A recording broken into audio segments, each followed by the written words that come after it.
दुसरीकडे रायगडमध्ये भाजपनं जल्लोष करायला सुरुवात केली आहे। बारामतीमध्ये सुपेगणाचा निकाल समोर आलाय। भाजपनं विजय प्राप्त केलाय। उज्ज्वला खैरे या सुपेगणातनं विजयी बारामतीत। राष्ट्रवादीने भाजपला सुपेगणामधील जागा सोडलेली होती आणि त्यामुळे भाजपच्या उमेदवाराचा या ठिकाणी विजय झालाय। बारामतीमध्ये सुपेगणामध्ये भाजपचा विजय झालाय। राष्ट्रवादीने ही जागा भाजपसाठी सोडली होती। सांगलीमध्ये 61 पैकी 8 जागांवर भाजपनं आघाडी घेतलेली आहे।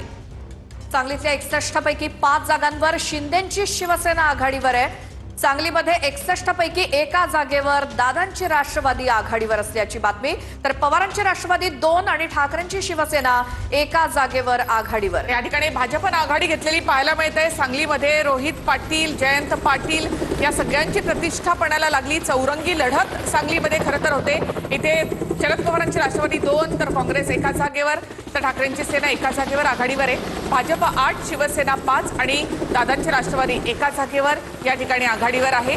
तर सांगलीमध्ये चौरंगी लढत या ठिकाणी होते आणि इथला विजय अगदी कष्टानं मिळवला जातो, गणित जुळवून मिळवला जातो असं म्हटलं जातं। तर 61 पैकी 5 जागांवर शिंदेंची शिवसेना इथे आघाडीवर आहे। तर 61 पैकी एका जागेवर दादांची राष्ट्रवादी आघाडीवर सांगलीमध्ये, तर पवारांची राष्ट्रवादी 2 जागांवर आणि ठाकरेंच्या सेनेला 1 जागा।